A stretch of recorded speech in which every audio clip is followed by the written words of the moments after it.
friends in YouTube. Welcome back to my YouTube channel, Sierra in Rwanda. I'm Sierra. I'm in Rwanda. I know it's been a long time since I posted my last video in Babarita. I'm sorry. I have just had things going on that I'll explain later in the video. So this video, someone requested that I do a video for my church family. So this video will do that. It will be for my church family in addition to updating you all on what's been going on with me since my last video. So good morning, St. John family and friends and visitors and my pastor, Marta Mutseneza. For those of you who don't know me, I'm a member of St. John. My name is Sierra. I'm a recent graduate. I graduated in May 2013. My degree is in political science with a minor in classical civilizations, and I am currently serving as a Peace Corps volunteer in the education sector in Rwanda, East Africa. So for those of you, if this is your first video, I will give you a quick recap of everything covered in the previous videos, and then I will continue with the update from the last video. So at this point, I have been in country for about 7.5 months, which is mind-blowing to me. Time has just been moving very quickly. I've been very busy. So the first 3 months, I lived in the Western Province in the Kamonyi district in a village called Kabande, where I was a PCT or a Peace Corps trainee. I lived with a host family who didn't speak any English, except my sister. I had a host sister who did speak English, but my parents didn't speak English. We didn't have any running water. We didn't have electricity, very basic. Loved them very much. They were very good to me. During training, we have technical training pertaining to teaching, so like lesson planning and classroom management and those sort of things. Some medical training for any kind of illnesses that we might encounter during country, insect bites, illnesses, how to treat them, etc., so forth, and language training, very intense language training. At the end of training, we had to pass an LPI or a language proficiency exam interview where we had to reach certain benchmarks with our language.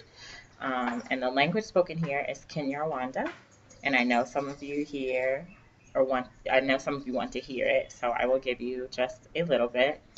Mwaramutse neza, nitwa Sierra, ndi umukorera bushake wa Peace Corps, kandi ndi umwarimu. Nkora ishuri yisumbuye yitwa GS Gahima, aho nigisha icyongereza kandi mfasha bagenzi banje kuvuga na kwigisha na gusoma mu icyongereza. And I'll just put the caption of what I said underneath. So yeah, that's Kinyarwanda. So I swore in on December 6th at the residence of the American ambassador here, the U.S. ambassador. And after that, I moved, like literally the next day, I moved to the Eastern Province, where I lived in the Ngoma district, just outside the city of Chibungo in a village called Mirebezo. I lived there for like the month of December, just getting settled in, and then in January I started teaching. And in Rwanda, they use the trimester system. So right now, I'm actually on break. I have finished teaching an entire trimester. So I taught for about 12 weeks, and now we're on break. So at this point, I'm actually in the process of moving. About a month ago, I had safety and security issues at my residence. I had a lovely home. It was very large, very spacious, electricity, running water.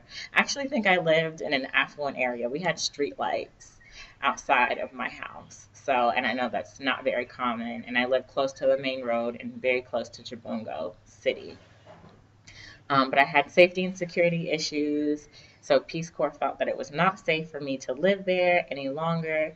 And so for the last month, I have been living in Kigali at the Peace Corps headquarters at the Transit House, which we call the CAUS. And that has been rough for me, quite frankly. I'm very used to having my own space. I had lived, for 3 months or so in my house alone.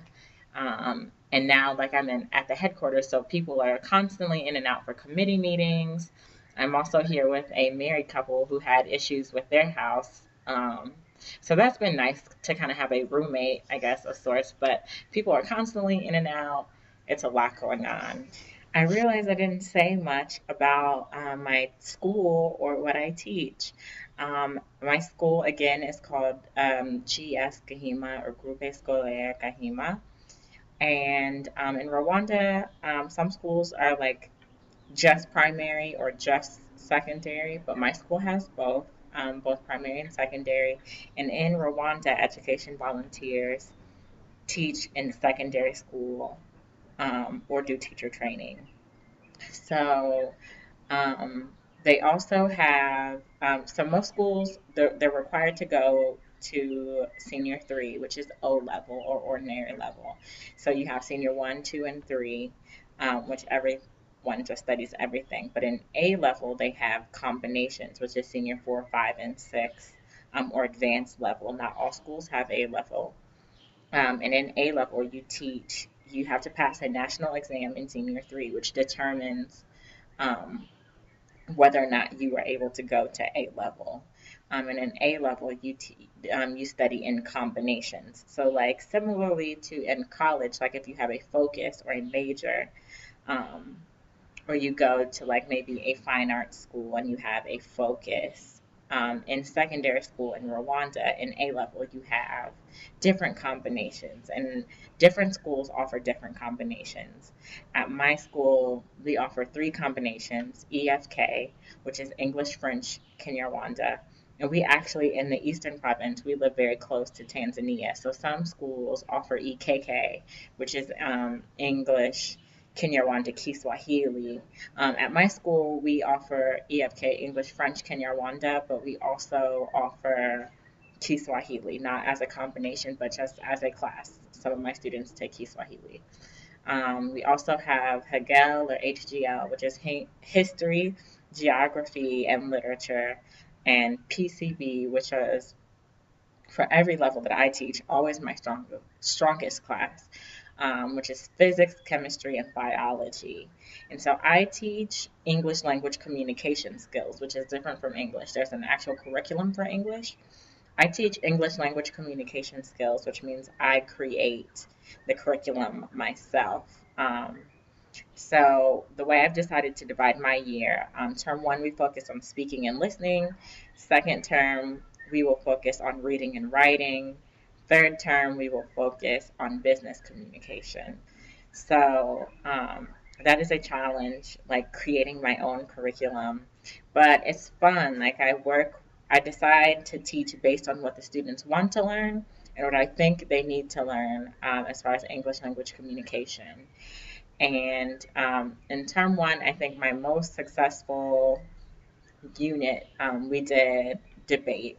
The kids really wanted to do a debate, so we did some debate prep courses, like classes, lessons on like arguments and fact and opinion and developing an argument and articulating and supporting that argument. And then we had a debate at the end of the term.